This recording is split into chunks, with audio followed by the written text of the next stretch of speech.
गृहात् पुष्करलोचनः पतिर्न जातु अपैति अर्हृद्भिर्हृदि स्पृशान् येतः परं स्त्रीत्वम् अपास्तपेशलं निरस्तशौचं बटसाधु कुर्वते यासां गृहात् पुष्करलोचनः पतिर्न जातु अपैति हृदि स्पृशान् येतः परं स्त्रीत्वम् अपास्तपेशलं निरस्तशौचं बटसाधु कुर्वते येषां गृहात् पुष्करलोचनः पतिर्न जातु अपैति ahritibhir sprishan. Devotees, would you like to please read?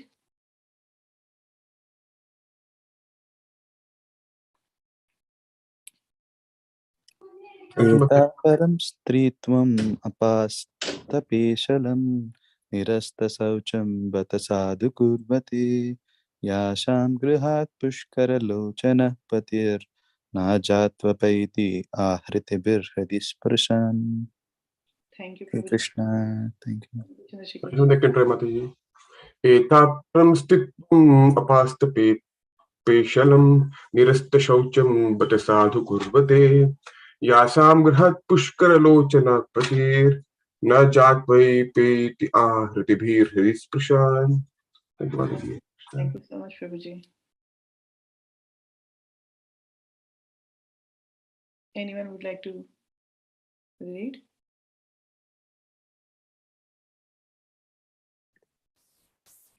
Eta param stritvam apastapaselam nrista sacham batasadu kurvate yasangrat pushkaralochana patir jatu paita arthibhir hriday sprashan. Thank you, Mataji. Thank you so much, Prabhuji. Anyone else? Eta param shridvam apastapeshalam nirasta saucham batasadu kurvate yasham grihat pushkaralochana patir najata peti atibhirti spashan. Very nice. Thank you so much.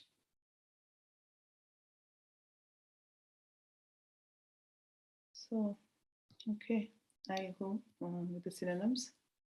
Yetaha, all these women, param, highest, sritvam, womanhood, apasta peshalam, without individuality, nirasta, without, saucham, purity, bata sadhu, auspiciously glorified, kurvate, do they make, yasham, from whose, gruhat homes, pushkara lochanaha, the lotus-eyed,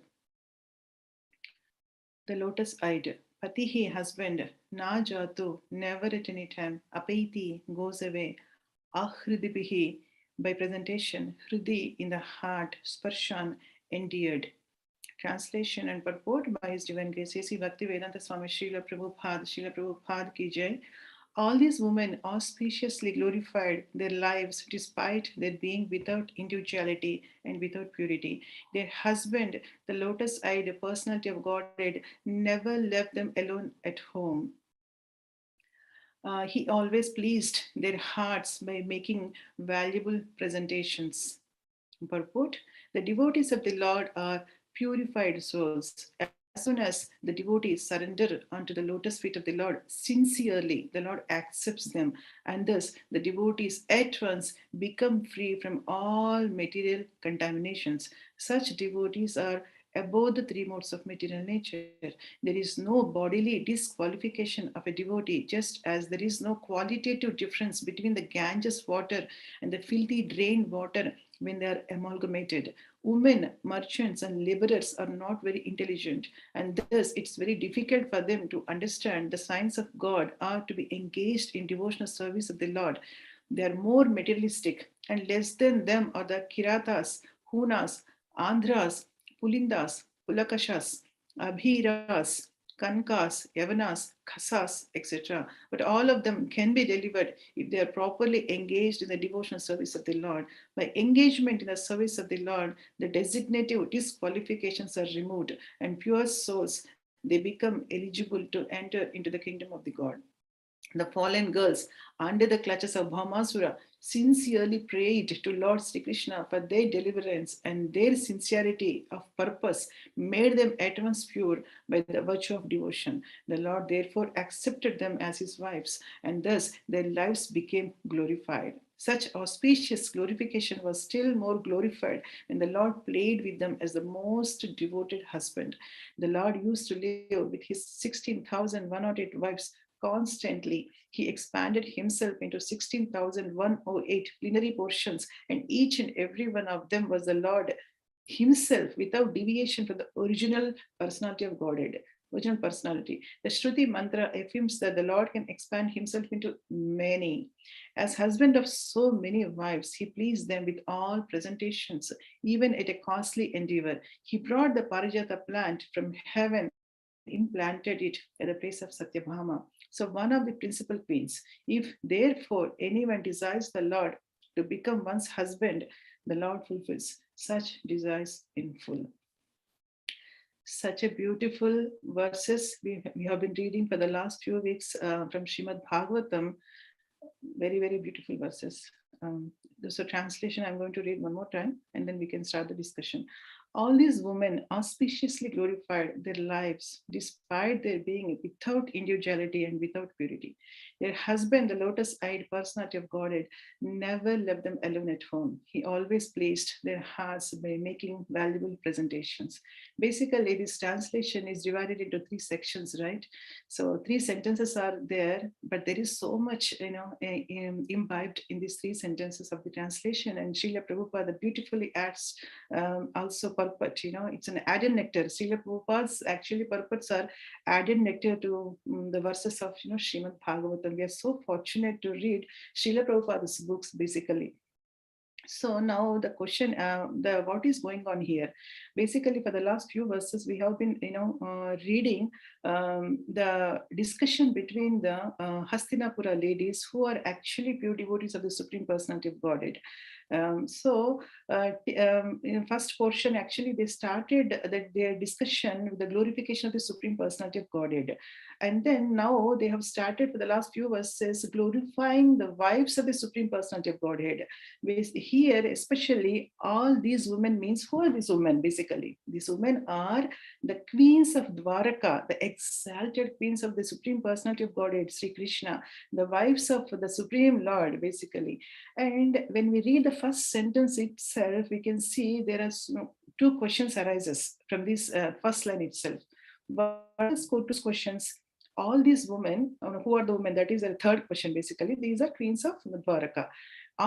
This translation is mentioned by the Dwarakapura, Hastinapura ladies in their discussion. They were appreciating all these women auspiciously glorified their lives. Why their lives are actually glorified? And the first question is that. And the second question is mentioned, despite their being without individuality and without purity. So why these, when their lives are glorified, why they are said that they are without individuality and without purity?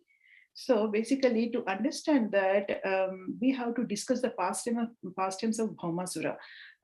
Here, Krishna basically has 16,108 wives, right? So the 8 wives are the primary, wives of Krishna, the very, very important primary wives of Krishna. Ashta wives, Ashta Sakhis, we can call them, basically. And the first wife is Rukmini, who is a daughter of Bhishmaka. And the second wife is Satyabhama, who is a daughter of Satrajit. And the third wife is Jambavati, who is a daughter of Jambavan. And the fourth and fifth, sixth, seventh, eighth goes like this. Kalindi, she is a deity of river Yamuna. Kalindi, by her name, we can understand that she is a deity of river Jamuna. And Nagrajiti is a princess of Koshala. And Mitravinda is a princess of Ujjaini. And Bhadra is a princess of Kekeya. And Lakshmana is a princess of Madra. And after that 8 wives, there are 16,100 wives. Krishna got married, right? So who are these 16,100 wives?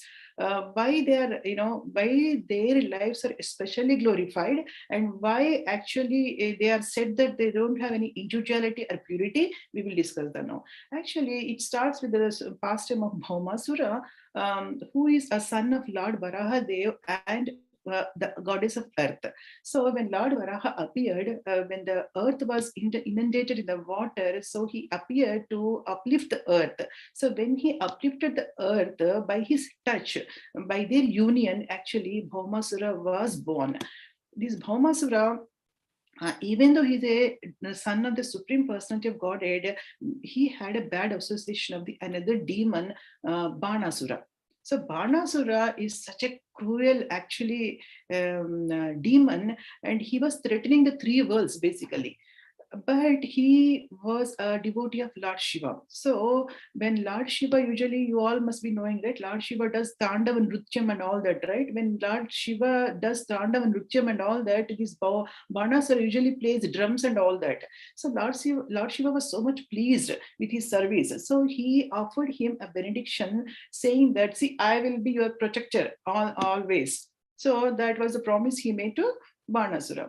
Then what happened is Banasura is such a cruel king that he has a very beautiful daughter, Usha. So what did he do? He imprisoned his own daughter Usha on the top of the hill, surrounded by fire.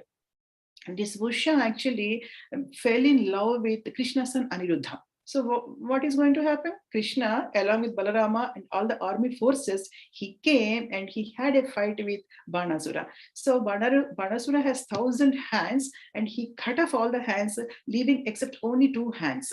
But before that, actually, Lord Shiva was promised, right?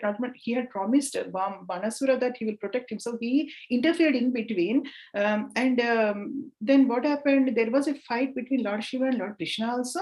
But somehow Krishna made such an arrangement that he made Lord Shiva put into sleep. Then he cut off the hands of Banasura. But he was left with 2 hands. Then when Lord Shiva came into consciousness, he requested Lord Krishna that, please, Lord, please forgive my devotee. Then, of course, Lord Shiva has forgiven him, and later Usha and Aniruddha got married. So that was the story of Banasura. But because of taking association, see how much influence it is in a bad association. So because of taking that kind of bad association, what happened? This Bhaumasura, who is none other than Narakasura. Usually in South India, we call him as a Narakasura. Narakasura Vada we celebrate also actually. When Diwali comes, this Narakasura Vada will be done and celebration happens. So this Narakasura, basically Bhaumasura, he also started threatening the whole 3 worlds. Not only that, actually, he dared to go to even heavenly planets, and he stole actually the earrings of Aditi, who is the mother of the Indra, who is the mother of all the demigods. So he stole that, and not only that, he also stole the umbrella of Varuna, and he was doing all these kinds of cruel things. And then Indra, what he had to do? Normally, he went to Lord Krishna and requested, please protect us from this demon. Then Lord Krishna, this time, what happened? This time, actually, it was very beautifully explained in Srimad Bhagavatam. This time he came with Satyabhama along with his wife on the Garuda Vahana. There was so much, effulgence. Actually, it was so beautiful. That scene is so beautiful. And he came to protect. And not only what happened is Bhaumasura, actually, now he went to each and every province, state, and he won over the kings, and he captured all the princesses, beautiful princesses of the kings, and he brought all of them, 16,100 prince he won over, and he put them all actually on one of the hills, like it's called Mani Parvata, which is a part of Mount Meru. So he was imprisoned there, and he kept actually Mura demon to safeguard them. And Mura demon, he is a very, very cruel demon, and he is a very, very mysterious demon, and he too has lots and lots of effulgence, and he has 5 heads, and from this 5 heads, actually always the fire comes out. He vomits fire all the time. So he's a very mystic. Actually, he has lots and lots of powers. And now Krishna, along with Satyabhama, comes upon the request of Indra, comes over then on the Garuda Vahana, and there was a big fight actually happened. And all these Krishna's pastimes, even including killing demons and all that, is very, very fantastic and very, very sweet. It's like now the Hollywood, Bollywood fighting has started. Actually, it was very interesting. Krishna finally, actually, after the fight and all that, Krishna finally killed Mura demon, and later, he also killed. Mura has actually 5 sons who are also very cruel. And Krishna, with his club, he smashed all, the 5 sons of Mura demon. And then Narakasura, Bhaumasura, he has actually 10 sons. And Krishna actually, with his club, he smashed them also. And he was actually destroying all the fortifications of the palace, where the princesses were actually imprisoned, captured. So yeah, there will be usually, like, in a movie also, we sometimes we see, right, there are fortifications of the demons palaces and all that. They have like a one layer would be like electrical fence and all that, and the other layer would be water, and other layer something else like that. So if anybody has to come enter into the palace, they have to break everything and then go. So Krishna, none other than the Supreme Lord, who else can do these kind of things easily, just like that. So he went over there, he broke all the fortifications, and he went inside. And finally, there was a big fight actually between Bhaumasura and Krishna. And finally Krishna, with his sharp razor like Sudarshan Chakra, he cut off the head of Bhaumasura. And then he entered along with Satyabhama into the palaces. And then what happened? All the princesses, 16,001 or 8 principals, actually have seen Krishna. And then immediately, within seconds, they surrendered in their heart to Krishna, and they aspired to have him as their husband. So how immediately the transformation happens, right? Their heart completely transformed. They changed. They have become, servants of Krishna. They completely surrendered to Krishna. Then what happens? Then Krishna actually accepted them as his wives. Krishna understood. So Krishna actually immediately, they were all transferred to Raivata mountain, and then from there they were all transferred to Dwaraka with the help of Garuda. Garuda took them out of Dwaraka. And Purnamasi is there, right? Dwaraka's Purnamasi. There are 2 Purnamasis, Dwaraka Purnamasi and Vrindavan Purnamasi. Purnamasi she's such a does fantastic job that she arranges all the marriages of Krishna with different princesses. So she already managed 5 marriages. Now she is making arrangements for the marriage of Sri Krishna and then 16,108 wives. But now the question is, why these actually ladies are said that they don't have individuality and purity? Basically, the tradition is such that, the Indian tradition is such that if a woman is kept under the guidance of the other man, the man other than her husband, so for a particular time of period, so she is considered as she has lost her purity. She is considered as she's not chaste. She's unfortunately, she's considered as, even though it's not her mistake, still she's considered as she has lost her chastity. We observe this actually in the case of Sita Maharani also, right? Sita Maharani, basically, when she was abducted by Ravana, she was also considered unchaste. After a certain period of time, when she was released, actually she was put to the test of Agni, right, by Lord Ramachandra himself. So, but actually, it is mentioned that Sri Chaitanya Mahaprabhu, when he went to South Indian Yatra, he got a Kurma Purana, and when he went to Ramadas Vipra, he said that he's a devotee of Lord Ramachandra, worrying about Sita Maharani's abduction, but he said that it's not real Sita. Of course, it's a Maya Sita, because Sita, the goddess of fortune, will not be touched by anyone. So at that particular time when Ravana came, Sita Maharani actually took the shelter of Agni Dev.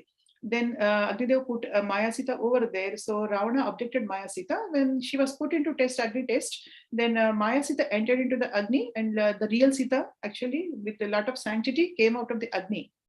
Ramachandra accepted her. But here, this is not the case. They were not put for Agni test by Krishna, but they took shelter of Krishna in their heart. So they are considered as impure, basically. And moreover, this Banasura is such a cruel personality. He has a lot of sense gratification, and sexual, so much of appetite and all these things. So they are considered impure. And individuality. What about individuality? Why it is mentioned here is individuality? Because in Srila Vishwanath Chakravarti mentions that individuality here means they lost all their misfortune, all their auspiciousness. They lost their swatantra, basically freedom. All see, they lost everything, and everything became inauspicious in their lives.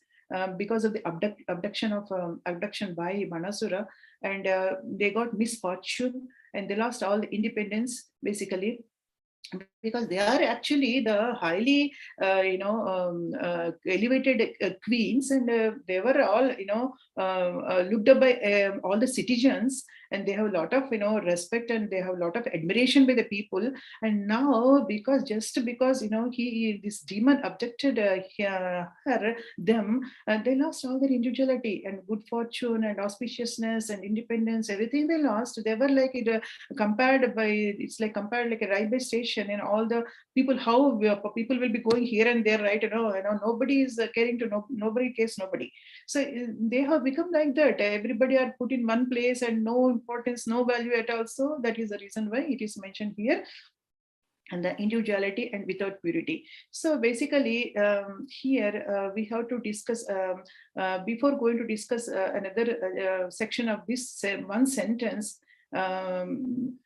I am going to discuss the two other sentences first, and then I can go finally to that one. So here it is mentioned their husband. The second sentence I'm going to go. Another question is why these women auspiciously glorified. We can discuss this later.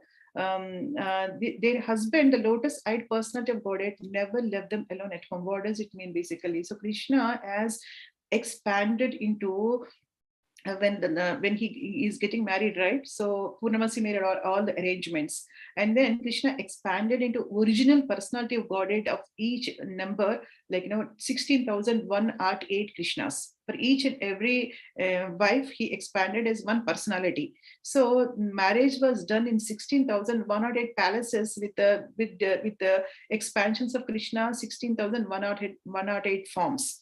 But it is not, no, it's the original personality of God. Here in the purport, Srila Prabhupada is saying, right?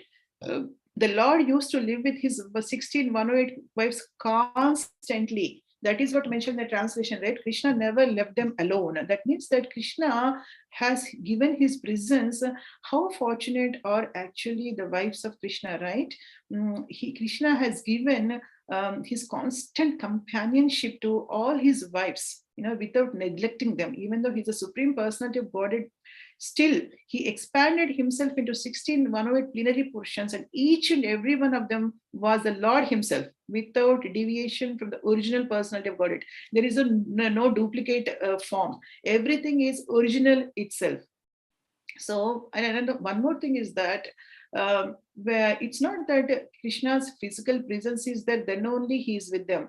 They are actually, Krishna is in their hearts always. It means that basically a devotee's heart is always filled with Krishna and his pastimes and his qualities and everything. So they don't, even though apparently it looks like they are feeling separation from Krishna, but actually they are not feeling separation from Krishna. Because Krishna is always there in their hearts. Even if we can observe in Vrindavana, actually, when Krishna left to Madhura, apparently it looks like he left Vrindavan and went to Madhura, right? But actually Acharyas explains that Krishna never leaves Vrindavan. He is always within the heart of the gopis and all that.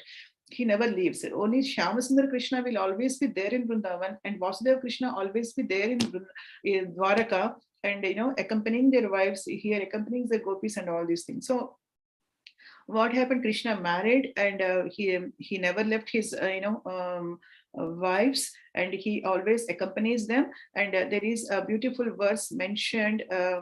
Just a minute. There is a beautiful verse mentioned in Srimad Bhagavatam. Yeah, here we are going to read. Oh no, not this one. Sorry. Just a minute. Sorry.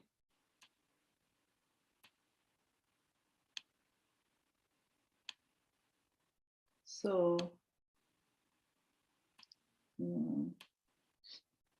Yeah, here actually, could you see my screen, right? So this is just 3 verses translations I'm going to read, because how they served their Lord without leaving, even though they have so many maid servants, these wives of Dwaraka actually served the Lord by themselves. So here the translation, this is the 10th canto from Srimad Bhagavatam, 59th chapter and 43 verse.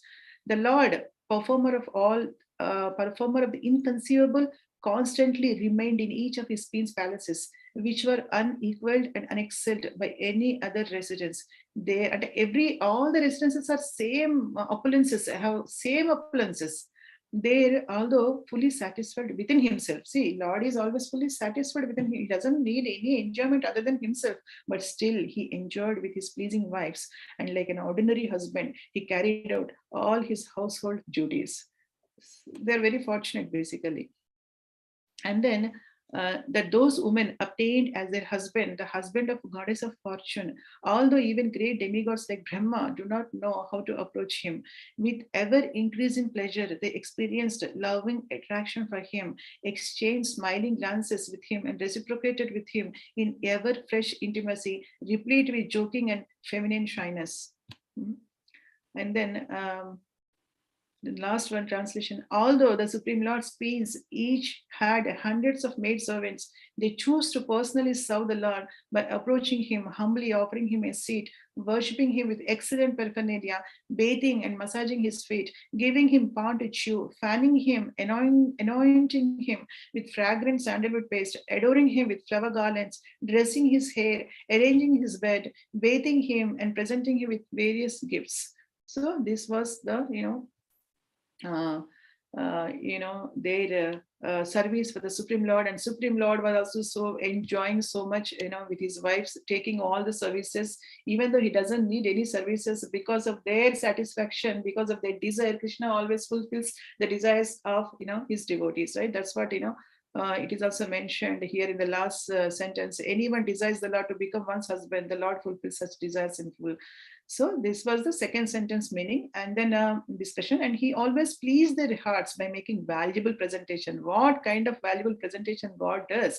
He mentioned, right? As a husband of so many wives, he pleased them with all presentations, even at a costly endeavor. He brought the Parijata plant from heaven and implanted it at the palace of Satyabhama, one of the principal queens. It is mentioned here in I think here only, yeah. So I just want to see, once upon a time, actually, Krishna brought a Parijata flower for his first wife, Rukmini. And Satyabhama, naturally, he also wants, right? She is such a kind that she always fights with the Lord, very in a sweet manner, of course. So she wanted her. When I told you, right, previously we have discussed the past time, what happened after Bhaumasura was dead and all the princesses were sent to Dwaraka. Then Krishna, along with the wife Satyabhama, went to the heavenly planet. And there he returned back all the Aditi's earrings and Varuna's what is Varuna's umbrella, whatever Bhaumasura has stolen from heavenly planets, he gave them back everything. And at that time, actually, Satyabhama could be able to see Parijata tree, which is like a Kalpavruksha. It is mentioned in this verse, actually. And she wanted that, and Krishna uprooted the small tree of Parijata, but Indra, got so much angered with that. Indra actually, see his nature, how how much pride he has, right? Initially, when he was, tortured by Bhaumasura, he humbly went to Krishna and requested for his protection. And once Krishna protected him and he gave everything back and, killed even Bhaumasura, now he uprooted the Parijata tree, and he was not able to tolerate that. He started, fighting with Krishna, and there was a fight between the demigods and also Krishna. And Krishna, of course, he's a supreme lord, he won over them, and he brought the Parijata plant and he just planted it, that was planted in the Satyabhama's palace, basically.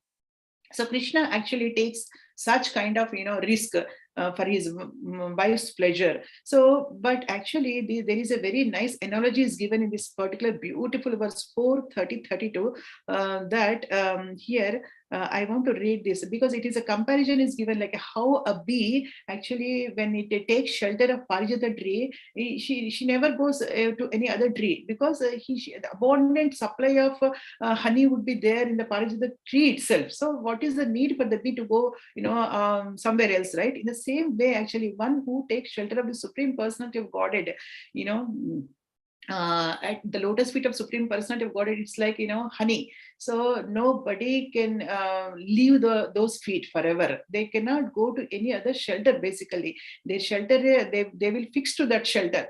So here we can read this: Dear Lord, When the bee approaches the celestial tree called Parijata, it certainly does not leave the tree because there is no need for such action. Similarly, when we have approached your lotus feet and taken shelter of them, what further benediction may we ask of you? So I'm not going to read the purport because of the time, because I have a lot of things to share. So here actually Parijata the tree is mentioned here, the Kalpa Vriksha. I'm going to read from this. The Parijata tree is also known as Kalpa Vriksha or wish fulfilling tree. One can get anything he desires from such a tree. In the material world, one can get oranges from orange or mangoes from mango tree. Oranges is from orange tree, but there is no possibility of getting oranges from a mango tree or vice versa.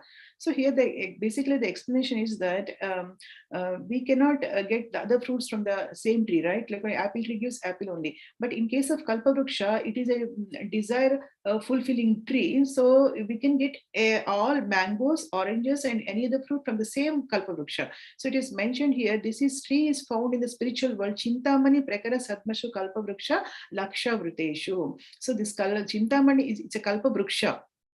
Basically, it fulfills all the desires of us. So the spiritual world, Chintamani Dhama, is surrounded by these Kalpavriksha trees. But the Parijata tree is also found in the kingdom of Indra, that is on Indra's heavenly planet. So the same Parijata tree, which is in the spiritual world, which fulfills all the desires, which is called Kalpavriksha tree, is also there in the heavenly planet of Indra.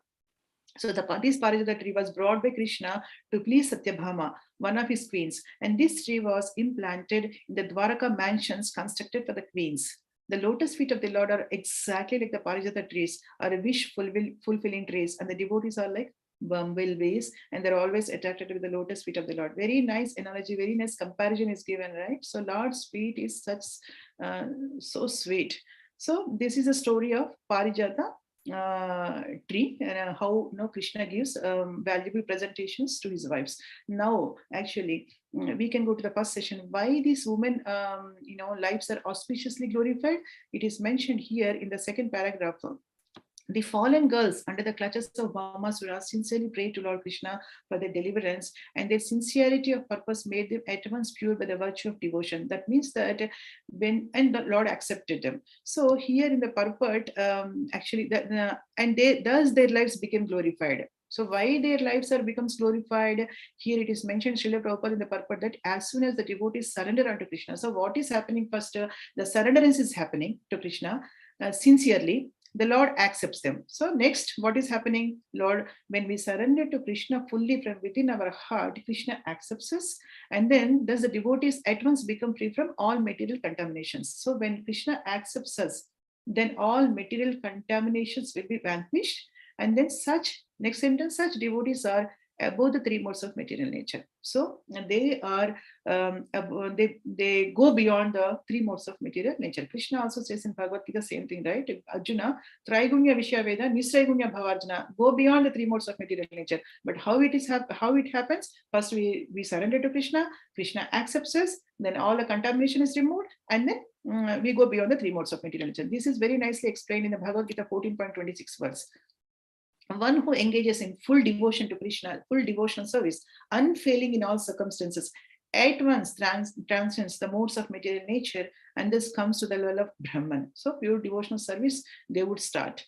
And then here another thing is mentioned about the woman. See, there is no bodily disqualification of a devotee, just as there is no qualitative difference between the Ganges water and the pure water. And filthy water when they're amalgamated. So bodily disqualification is not, see in the last sentence also Srila Prabhupada is saying that the designative qualifications are removed. When we take shelter of Krishna, all the designative qualifications, in between this first purport, it is mentioned as women and merchants and laborers are not very intelligent. They are considered low and so much materialistic also, and lower than them are like, Kiratas, Hunas, Andhras. This is mentioned in 2.4.18 verse that Kirata, Huna, Andhra, Pulinda, Pulashka, Abhira, Sumbha, Yavana members of the Khasas races. These are Khasas races lower than the category of merchants by the women and Sudras.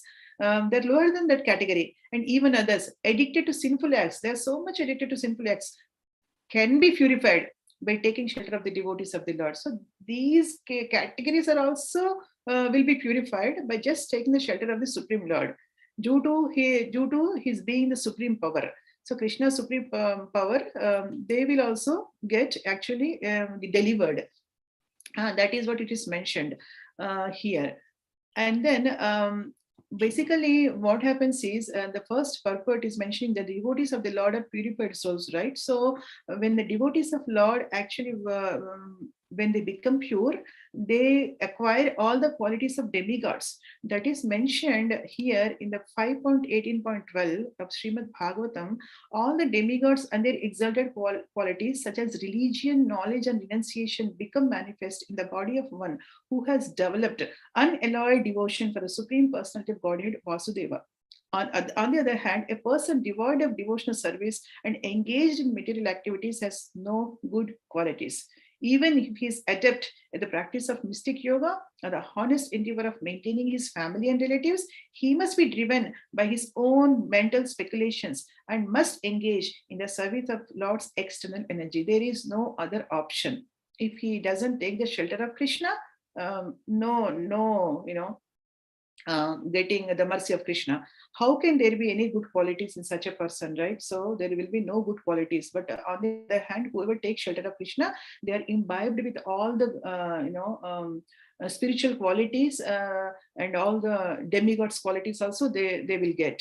Now the question is actually the last section. What I'm going to discuss is how we understand a devotee is how to understand the nature of the devotee, pure devotees. How do we recognize a devotee of the Lord? That's the question. How do we recognize, and how not only recognizing, how we inculcate those qualities actually within ourselves? How do we do that?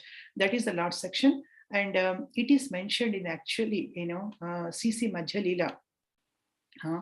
It is a discussion between Chaitanya Mahaprabhu and Sanatana Goswami, that Chaitanya Mahaprabhu is telling to Sanatana Goswami that there are 26 qualities of a pure devotee. So by reading and understanding them, we can just discuss them a little bit.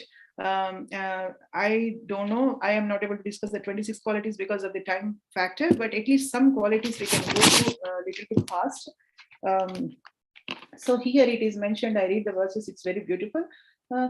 Krupalu akradroha sacha sarasama nidoshavadanya mridu suchiya kinchana sarvopakaraka santa Krishna kasharana kamani hastira vijita satuna Mitabaka Pramata Manadamani Gambhira Karuna Maita Kavidakshamuni. These are the qualities mentioned here. And just a minute. Yeah. So first, the quality is Krupalu. What is Krupalu means? Showing Jiva Daya. Basically, it is explained by our acharyas, Jiva Daya. Jiva Daya. We should have, daya for all. That means that we shouldn't do any non-violence acts. We shouldn't try to do any harm to the any other living entity.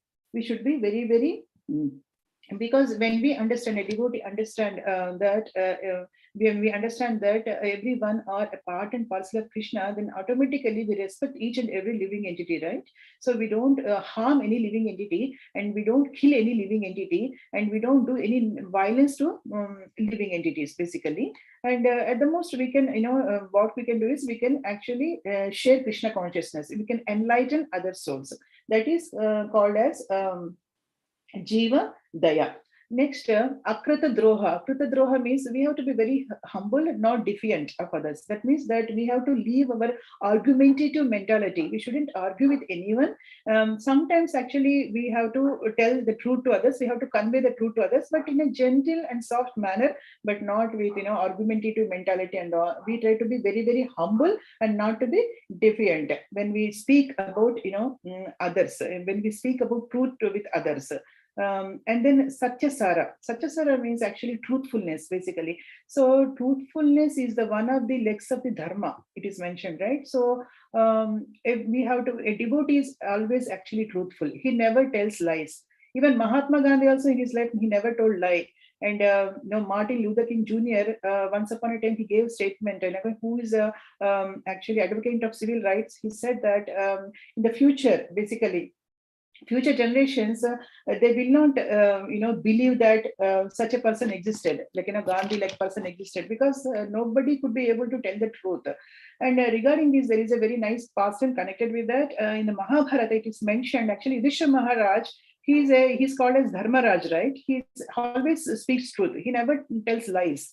But on the battlefield of Kurukshetra, what happened is Dronacharya was there. He's a teacher of martial arts, and he taught this martial arts to Kauravas and Pandavas.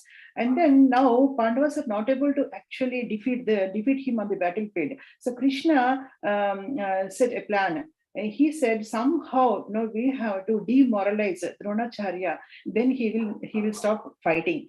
But how do they don't demoralize Dronacharya? So he made a plan. Krishna always becomes very cunning. He made a plan. He asked actually Maharaj Yudhishthir to speak a lie. He asked him to say that his son is died in the battlefield, Ashwadhama. Dronacharya's son is Ashwadhama. He asked him to say that. But actually, Dharmaraja never told a lie. So he was hesitant and he was actually feeling so reluctantly, he agreed to that proposal. But Krishna, the arrangement has been made in such a way that when he was shouting that sentence to Duryodhana on the battlefield, he said, Ashwadhama, there was also battle horses and battle elephants. So Ashwadhama's battle elephant was died. So he was asked to say, Ashwadhama battle elephant is dead. But when he was saying that sentence loudly to Duryodhan, when he was saying battle elephant, at that time actually some of the soldiers, they blowed the conch shell so that they could not hear that battle elephant word. So what they heard is like, Ashwadhama is dead. So then this news went to actually Dronacharya, and he felt very upset and he was demoralized, and he was not able to fight that much. So he was killed on the battlefield. And Duryodhana, actually Dharmaraj, Dharmaraj's this chariot, it is mentioned in the Mahabharata that it never touches the ground, because it always flows in the air 2 inches above the ground, because he's truthful, right? So just appreciating that his chariot never touches the ground. But when he talked this sentence, when he said this sentence, his chariot actually touched the ground. And because maybe he's a deception or lie, whatever he talked. But actually our Vaishnava acharyas, they don't accept this. They say that it happened because the chariot touched the ground because Krishna, because he was reluctant to accept Krishna's instruction, right? See, we can follow all the rules and regulations, not at the cost of Krishna's instruction. That we have to learn from this, basically, because Krishna is absolute truth, the Parama Satyam. There is no other Satyam than the Krishna, right? So when Krishna instructs him, he should actually accept it immediately. But he was thinking about his principle only, that he should always speak truth, no speaking lies and all that. So just because our Vaishnava Acharyas explains that just because of that reluctance to follow, hesitance to follow Krishna's instruction, his chariot actually touched the ground. So when we follow all these rules and regulations, we have to keep that Krishna's instruction goes higher, among all these things. So nothing, no more any truth, is than the absolute truth. Basically, Krishna is absolute truth. Next, Sama, a devotee is equal to everyone. We have seen in Bhagavad Gita 5.18, right? He's everyone is equal to him, because he sees in everybody's heart Paramatma. He understands that everyone are part and parcel of Krishna. And in 5.18 also it is mentioned that Panditaha Samadarshanaha. So for him, everybody are equal. Like a Pandita, a dog eater, a dog, or other animals, everyone is same to him, basically. And then Nidosha, faultless. Faultless means devotees are always faultless, but we should try to not to find any fault with the devotees. When we try to find fault with the devotees, then naturally those faulties inflict upon us only. So we are actually doing loss to ourselves only by doing that. So And we should not do prajalpa and talking to devotees on the other devotees and all that. We shouldn't find fault with anyone. That is the basic.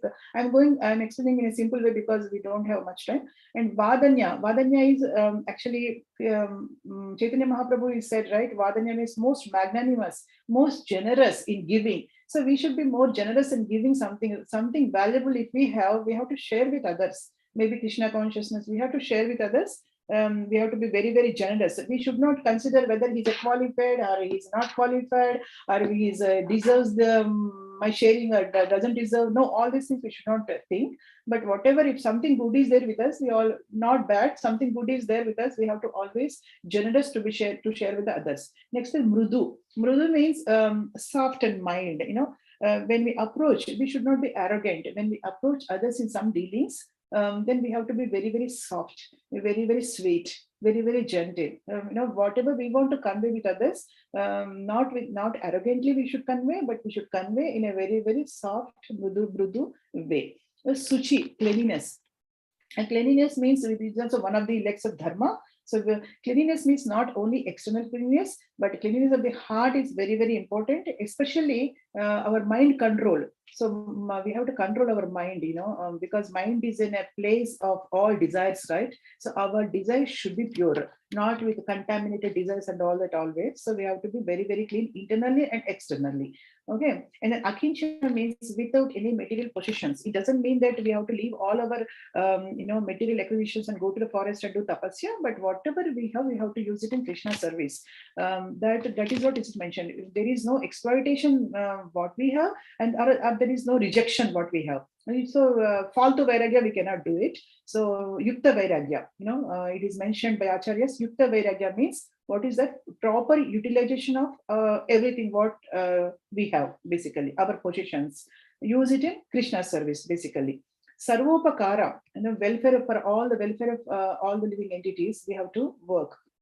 And devotees are such that paradukha dukhi, their suffering is seeing other devotees suffer. So we have to actually, there is a book actually, I want to mention this, it's very nice.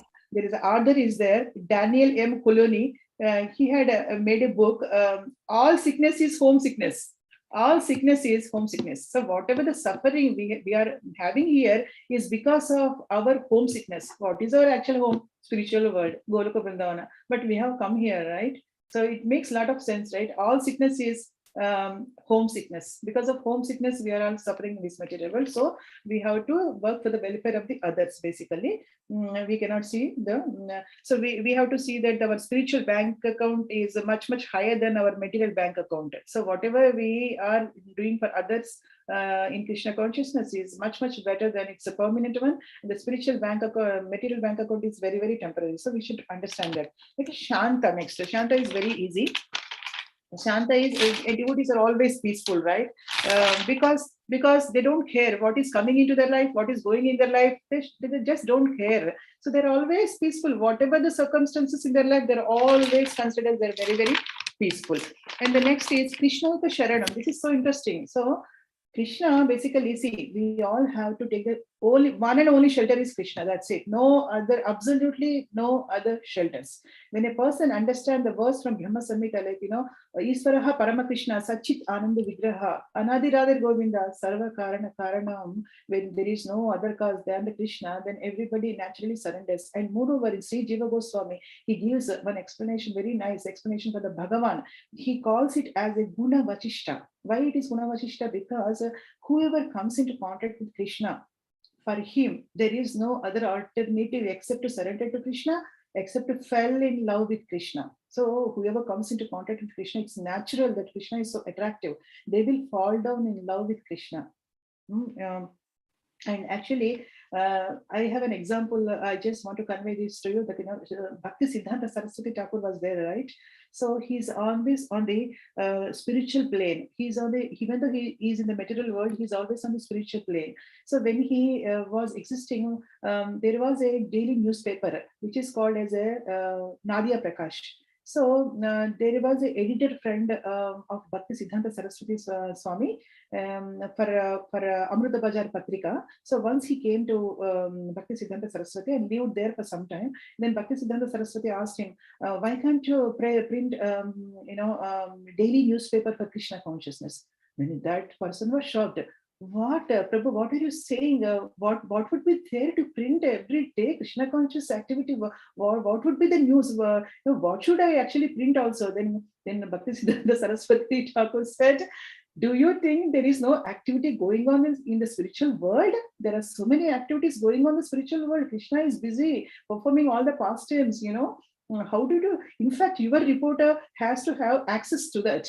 That's what he said. See how, his mental plane is such that he was always enjoying the Leelas and pastimes of Krishna. He's on the spiritual plane, basically, not on the material plane. That's why he wanted that editor to print everyday newspaper, Krishna conscious newspaper, everyday newspaper, which is really good, right? So Krishna Ika Sharanam, when devotees took ultimate shelter, only one and only shelter of Krishna, they're always on the spiritual plane. So they are not on the material plane. So next one, we will go Krishna Sharana. Akama, they are very desireless.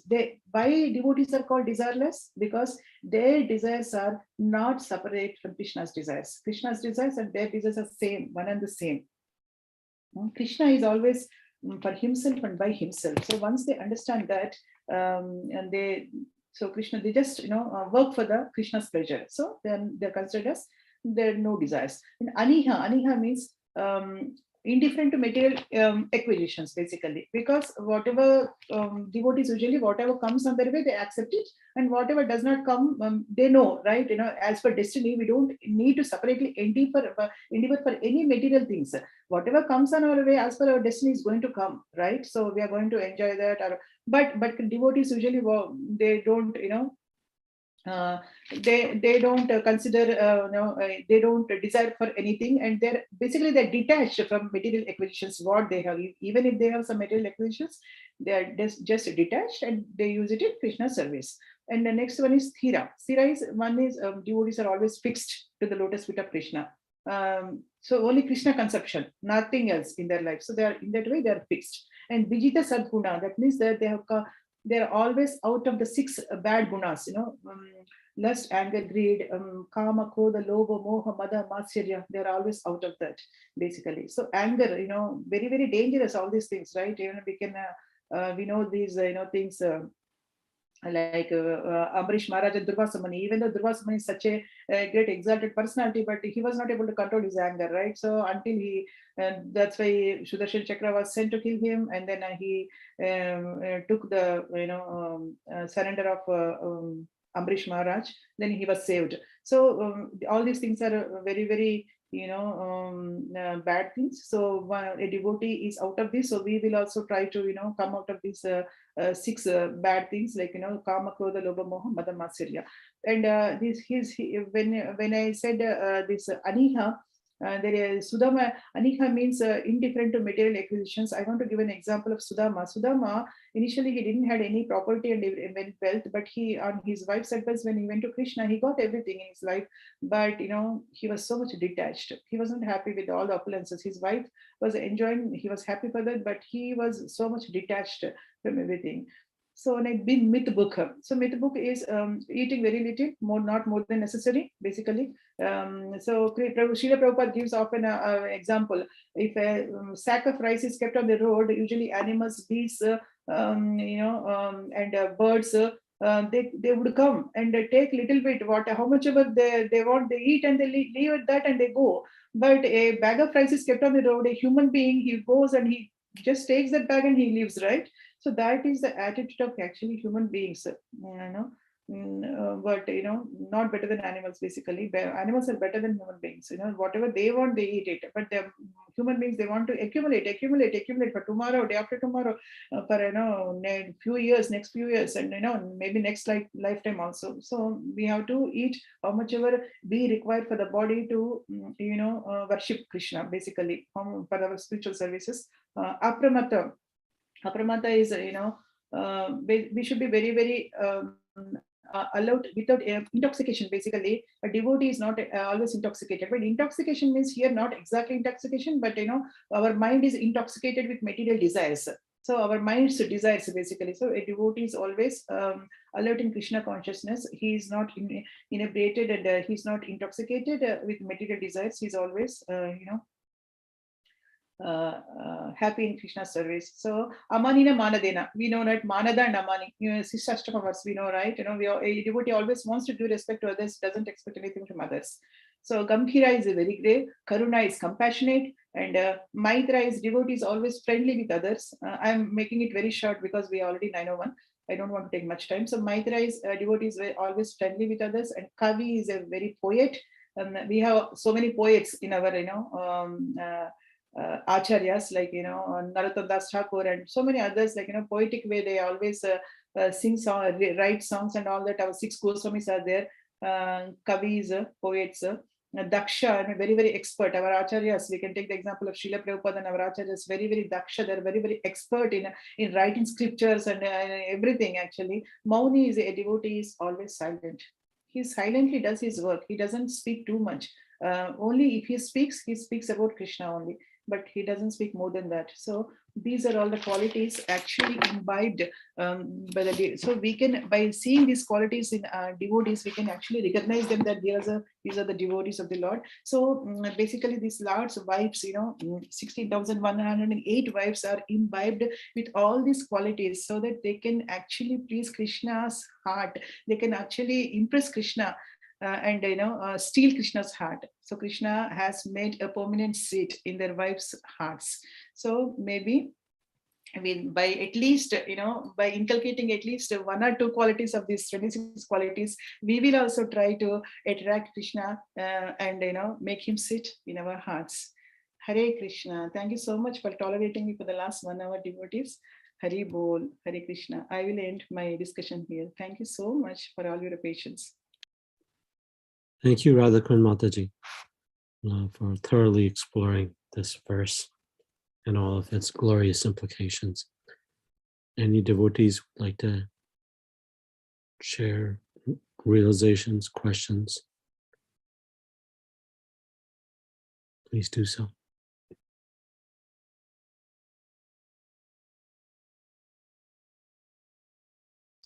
Hare Krishna Mataji, thank you so much for going over the past time completely and then for explaining all these verses so well. It's really, in a short period of time, you were able to cover a lot, and thank you so much, Mataji. I had a question. So these 16,108 are different from the gopis in Vrindavan, right? Are they, how do we, when we see the gopis being glorified more, and Krishna decided to, leave them there. I understand the mode of separation, but how do we compare these 16,108 wives' devotion to that of the gopis and Vrindavan? See, actually, I am very insignificant to answer your question. I just try a little bit, but I would request Jai Sachin Prabhu to answer your question.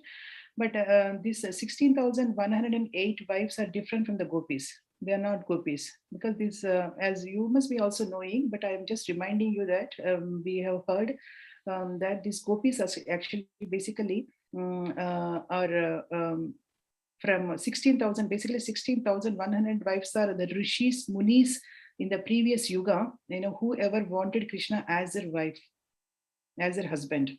So Krishna, in the case of in the appearance in the in Treta Yuga, when he appeared as a Lord Ramachandra, he was not able to give them an opportunity to accept them as his wife, because he's Ramachandra is Eka Patni Vrata, right? So only one wife he's having. So he promised them that in next Yuga, when I appear as Krishna, then I will accept you as my wives.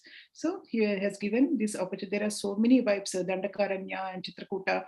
So many rishis were, whenever Krishna, Ramachandra going there, when he was in Vanavasa, they are so much, attracted to the Lord's form and everything, and they aspired him as their husband. So Krishna promised, Lord Ramachandra promised, and they were given an opportunity to them.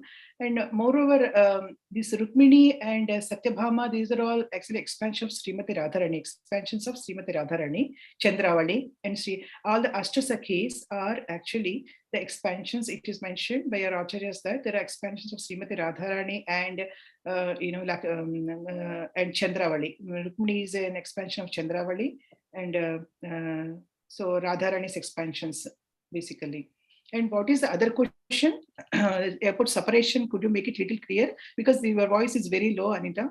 Oh, sorry, Mataji. Yeah, I was just, yeah, if you can hear me now, I was just trying to understand how do we compare the devotional service of the gopis and the 16,108 wives. Krishna decided to leave the gopis in separation, but he decided to marry these 16,000 wives. Basically, Krishna has not left the gopis to marry these 16,100 wives, right? Because he has a duty to perform, right? Then that is what when Akrura came to Vrindavana, when Narada Muni, actually Krishna was completely enjoying with the gopis. He doesn't want to leave Vrindavan basically. He always wants to enjoy with the gopis, and he's doing his pastimes happily. But Narada Muni, but that was not the purpose of Krishna's appearance, right? Paritranaya sadhuna vinashaya dushkrutam dharma samstapanardhaya, right? So Narada Muni came and reminded Krishna, what are you doing here? You are enjoying here. That is what you came here. It's done. It's all over. Come on, you have enjoyed enough.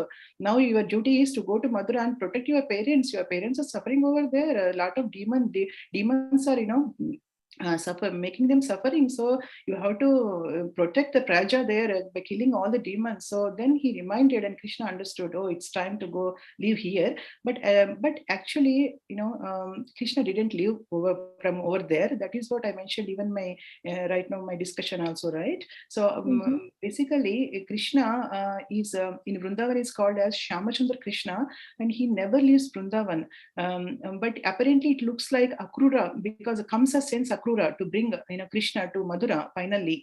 So the Akrura comes and takes away Krishna. So apparently it looks like Krishna went to perform his duty, not basically to marry them, but this marrying of the queens is one of the pastimes, because he already promised them to accept them as his wives. He was doing that.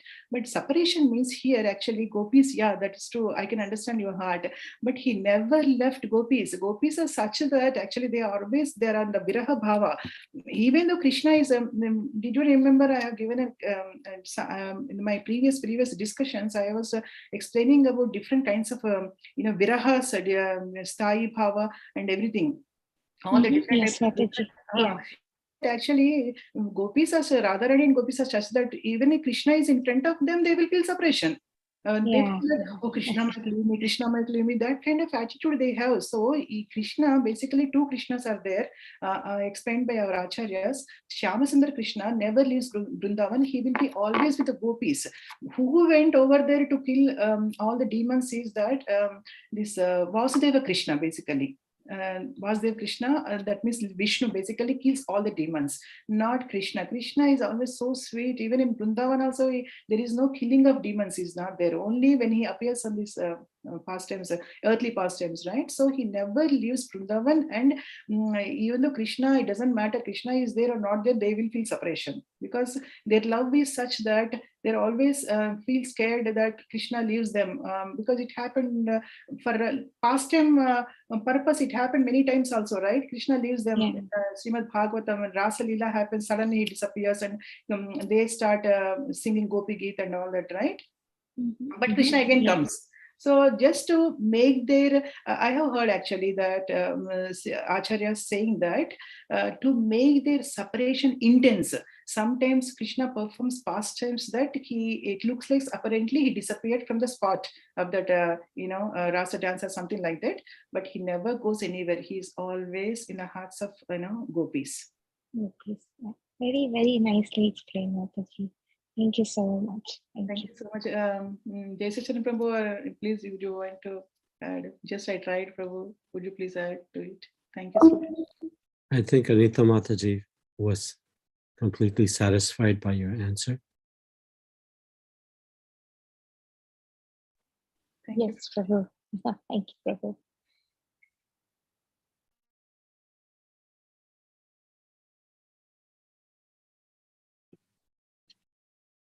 Any other comments or questions?